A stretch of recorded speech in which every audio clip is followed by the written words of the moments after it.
Studio Ghibli anime style, the first drone show. Nobody expected fireworks, not the real kind anyway. Not with all the dogs and coastal fire bands and tired babies in blankets. No, this was the new thing. A drone show, the first in Santa Cruz. People came anyway. It didn't matter that we weren't Shanghai or Warsaw. It didn't matter that there would be fewer than 100 drones, or that the budget barely stretched beyond what the City Arts Council could rustle up. It was something new, and around here, we don't turn our noses at that. Ramon had just finished a long shift, all elbows and sore arches, the kind of work that keeps a man grateful, but quiet. He didn't talk much on the drive down, and that was all right. Wicket was with us, and that dog talks enough for 3 souls. Wicket, brown and fluffy like toast left too long in a foggy kitchen, tail like a feather duster gone rogue, was a miracle.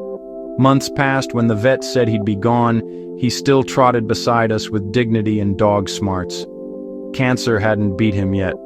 We parked across the San Lorenzo River, near the community gardens where the kale bolts early and the rosemary grows like a widow's grief.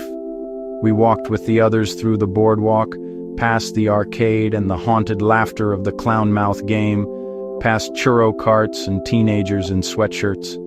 Wicket stayed alert, but calm. No panicking like with fireworks. This show was quiet, light without boom.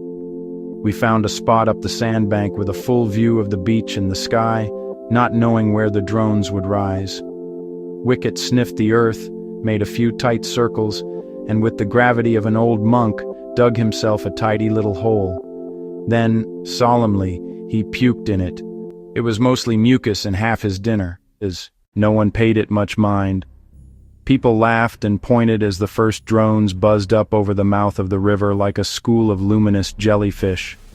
Reds and blues danced in formation, a pelican, a wave, a spiral.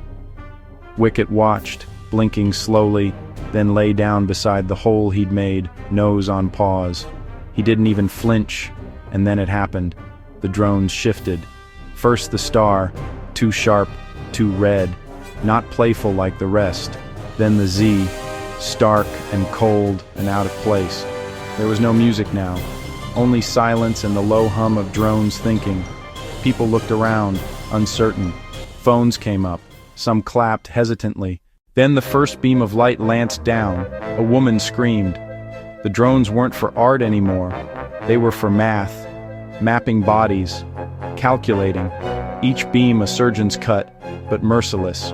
We ran, or tried to. The beach turned to chaos.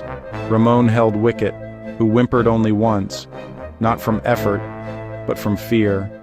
His old bones held up pretty well.